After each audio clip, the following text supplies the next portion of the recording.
Hey guys, so I wanted to make a quick video that's an update for rappelling with a Gigi or an oboe.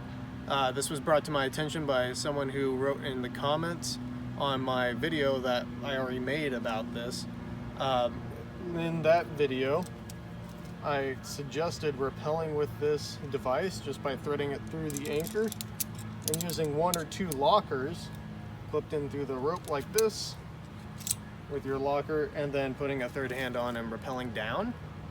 But recently, it looks like the companies that make these things have changed their recommendations, so I wanted to make an update video.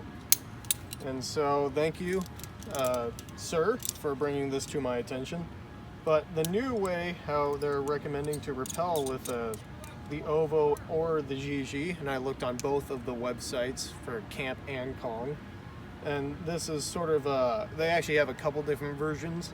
Here's the most common one, is instead of clipping to the carabiner that's holding the rope, I'm going to clip to the eye of one, either the top or the bottom, doesn't matter, of this device.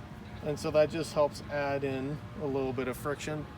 One downfall is you can't pull rope in just like you would with a normal ATC, so you do have to hold the carabiner just a little bit apart from the device if you want to pull rope in, but that's not really a big deal.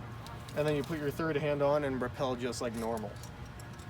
Just like I said in my other video, if you want to add more friction, you can stack more carabiners in right here, and then just that wider amount of carabiners will help sort of space the rope out in these holes right here, and then that helps add some friction. Now that's what they recommend on Kong's website. If you're using an oboe, they did mention a few other things you could do with the device in terms of rappelling. And I think it's mainly the difference of, you know, that little center bar that I talk about in my reviews for it. What if I flip this around? Another way how you could rappel with this is by using it like a brake bar sort of deal, the same way how you would use like the two carabiner method or the carabiner brake, where I clip the carabiner just to the looped rope right here, and then I can clip the top rope as well. Maybe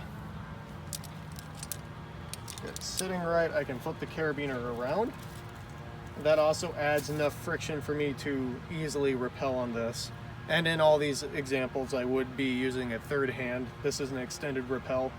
I'm just not using a third hand right now because this is this is what I'm talking about, is setting up the device for rappelling with. So there you have it, guys. That's just the revised way to rappel with a Gigi or an oboe. Gives you plenty of friction to work with. And I just wanted to say thank you for bringing this to my attention right here. If there's any other outdated stuff on my channel, I'll go through it and try to find things that are changed over the past couple of years or whatever since I made the videos. And I'll see you guys in the next one. There you go, Saw Holly arm camp. There's Saw Holly. There's a bunch of goats.